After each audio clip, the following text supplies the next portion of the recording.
अस्सलामुअलैकुम एवरीवन। तो आज हम पढ़ेंगे अपना MSK का number 1 chapter which is the soft tissues injuries repair और उसकी क्या क्या मैनेजमेंट हो सकती है। तो जैसा कि आप सबको पता है कि हमारी बॉडी के अंदर जो है वो हमारे पास डिफरेंट स्ट्रक्चर्स होते हैं, जिसमें हमारे पास सॉफ्ट टिश्यूज़ भी इंक्लूड होते हैं। इसके अलावा हमारे पास क्या होते हैं, देखिए बॉडी के टोटली हमारे पास दो स्ट्रक्चर्स होते हैं, एक स्टेटिक स्ट्रक्चर्स होते हैं और एक डायनेमिक स्ट्रक्चर्स होते हैं। ठीक है, जो स्टेटिक स्ट्रक्चर्स होते हैं उसमें हमारे पास क्या आ जाते हैं, सॉफ्ट टिश्यूज़ आ जाते हैं, जबकि जो हमारे डायनेमिक स्ट्रक्चर्स होते हैं उसमें हमारे पास मसल्स आ जाते हैं। ठीक है, स्टेटिक स्ट्रक्चर्स यानी कि सॉफ्ट टिश्यूज़, इसमें हमारे पास क्या क्या चीज़ें होती हैं, लिगामेंट्स होते हैं, टेंडन्स होते हैं, ठीक है, बर्साज होते हैं, ये सब चीज़ें हमारे पास क्या हैं, ये सॉफ्ट टिश्यूज़ हैं। ठीक है, अब हमारे पास कुछ जब भी जैसे कि हमारे पास मसल्स इंजर्ड होते हैं, इसी तरह से हमारे पास स्टेटिक स्ट्रक्चर्स जो होते हैं यानी कि सॉफ्ट टिश्यूज़ जो होते हैं वो हमारे पास बहुत ज़्यादा इंजर्ड हो रहे होते हैं। ठीक है, इनकी बहुत ज़्यादा इंजरीज़ होती हैं। अच्छा, अब what are the examples of the soft tissues lesions, इनकी क्या क्या एग्जांपल्स होती हैं।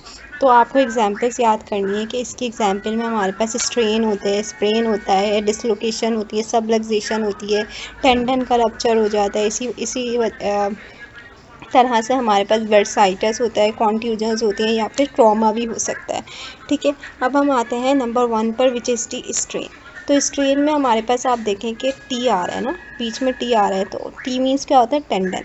टेंडन मतलब स्ट्रेन क्या होता है हमारे पास, there is an injury to the tendon part of the soft tissue, it is called as strain.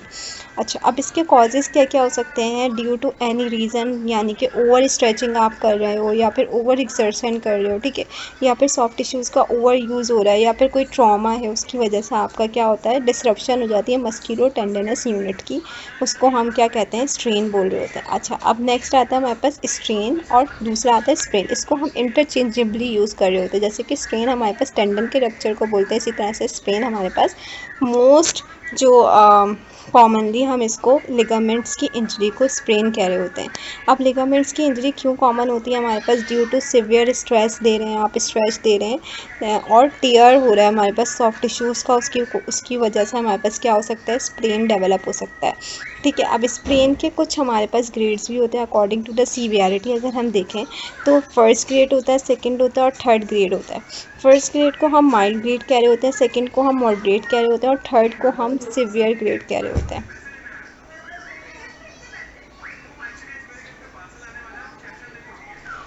अच्छा, सिवियर ग्रेड कह रहे होते हैं। ठीक है, नेक्स्ट हमारे पास आता है जो कि सॉफ्ट टिश्यूज़ लीजन में होता है, वो डिसलोकेशन और सबलक्सेशन होता है। अच्छा, अब इसको भी हम इंटरचेंजेबली यूज़ कर रहे होते हैं। जो डिसलोकेशन होती है वो हमारे पास completely displacement of the bony partner in the joint होती है, जबकि जो सबलक्सेशन होती है वो हमारे पास पार्शियल डिसलोकेशन होती है। ठीक है, अच्छा, डिसलोकेशन में क्या होता है हमारे पास कि हमारे जो बोनी पार्टनर्स होते हैं जॉइंट के अंदर वो कम्प्लीटली डिस्प्लेस्ड हो चुके हुए होते हैं अपनी जगह से, और जिसकी वजह से क्या होता है, आपके पास जितने भी सॉफ्ट टिश्यूज़ होते हैं अराउंड द हमारे पास बोन्स जो होते हैं उनकी क्या हो जाती है, डैमेज हो जाता है, जिसकी वजह से क्या होता है, बंदे को इन्फ्लेमेशन, पेन और मसल स्पाज़म जो है वो फील हो रहा होता है।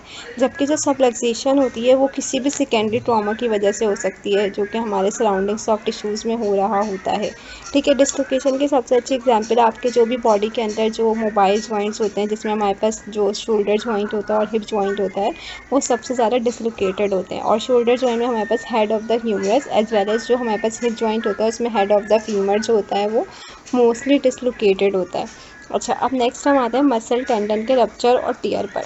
ठीक है, अब इसकी दो टाइप्स होती हैं, number 1 is partial, number 2 is complete. अच्छा, अब पार्शियल रप्चर में क्या होता है कि हमारा जो मसल होता है वो स्टिल जो है वो कॉन्ट्रैक्ट कर रहा होता है, जिसकी वजह से क्या होता है कि पेशेंट को पेन एक्सपीरियंस हो रहा होता है, जबकि जो कंप्लीट रप्चर होता है उसमें क्या होता है कि पेशेंट अपना जो मसल है वो सही से उसका पुल ही नहीं हो रहा होता, जिसकी वजह से क्या होती है, जो कॉन्ट्रैक्शन होती है मसल्स की वो नहीं हो पा रही होती है, और जब कॉन्ट्रैक्शन ही नहीं होगी तो पेशेंट को कोई भी पेन फील नहीं होगा। तो यहाँ पर यही चीज़ लिखी हुई है कि इफ़ रप्चर और tear is partial, pain is experienced in the region of the breach. Pain experienced होगा जब भी मसल स्ट्रेच करेगा या कॉन्ट्रैक्ट करेगा, जबकि जब रप्चर और टियर क्या होगा, कंप्लीट होगा, तो मसल जो है वो सही से स्ट्रेच या कॉन्ट्रैक्ट नहीं कर पाएगा और पेशेंट को कोई भी पेन जो होगा वो फील नहीं होगा।